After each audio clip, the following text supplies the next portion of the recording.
Angry Ange here with Fix Your Fucking House. Today I'm going to show you how to replace these spindles. Now these spindle spacings are way too far. They're about 8 inches, 9 inches on center, which is really wide. Baby could fall through. So we're going to replace them, put them at the right spot. So what we're going to do is we're going to try to keep the top rail and the post. We don't want to damage these, trying to save some money here. My friend just bought this house and he doesn't want to be spending all this crazy money. So we're just going to try to cut these out best we can. His 1-year-old just started walking, so this is like a big priority for him to get this done. And since we're doing the work, might as well bring it up to code. I know a lot of people might not know what the codes are with railings and whatnot, so I'll leave a link in the description on what to follow. It's ICC, International Code Council, and since we're in New York, we're going to follow the New York State Code. Most likely they're the same throughout, but follow your state code. It's very easy to maneuver on the website. It's pretty brainless. If you fuck that up, I don't know what to tell you. You shouldn't be doing this type of work then. So we're just going to try to take everything out nice and easily. Try not to damage the upper rail or the side post. The bottom rail, unfortunately, is going to get damaged most likely. So I'll show you what we're going to do to cover that. But just try to, finagle it. Put some elbow grease in there. Use your brain a little bit. You can just figure it out. I mean, I can't be doing everything for you here. I'm sorry. I get a little out of control every once in a while when I do work. But if you guys like my content, I'd appreciate if you subscribe, you like this video, and you hit the notification button so you could see all my how-tos and insults that I like to give.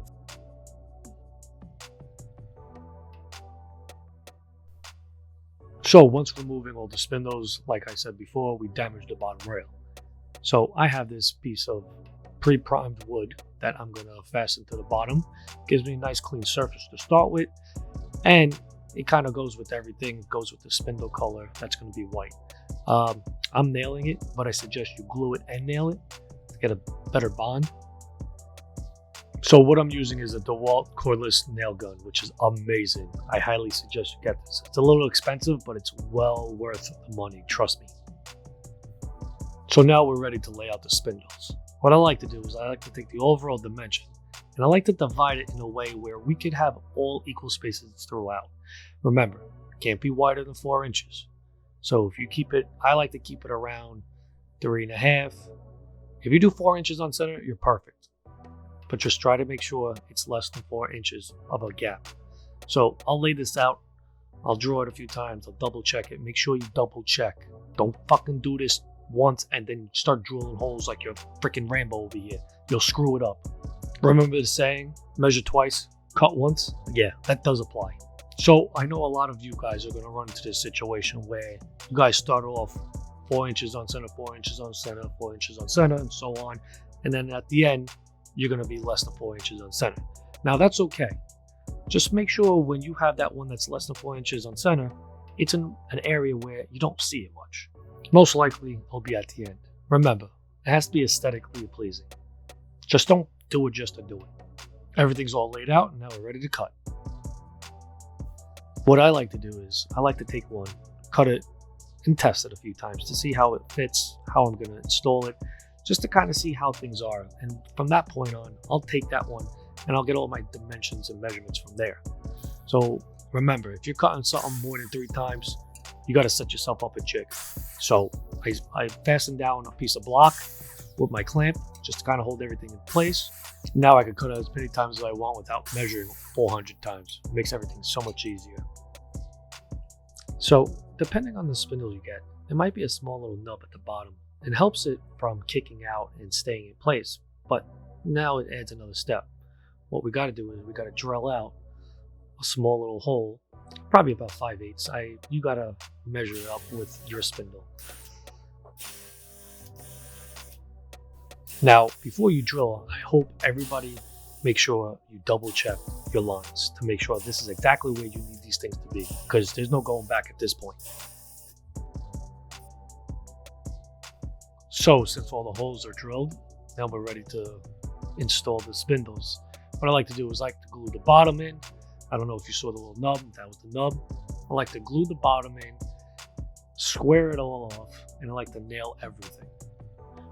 So once you square it, you take the nail gun. Like I said, awesome nail gun. So you should go get it. I'll leave a link in the description below. Make sure it's worth it though. Make sure you get paid for a good project to pay this one off.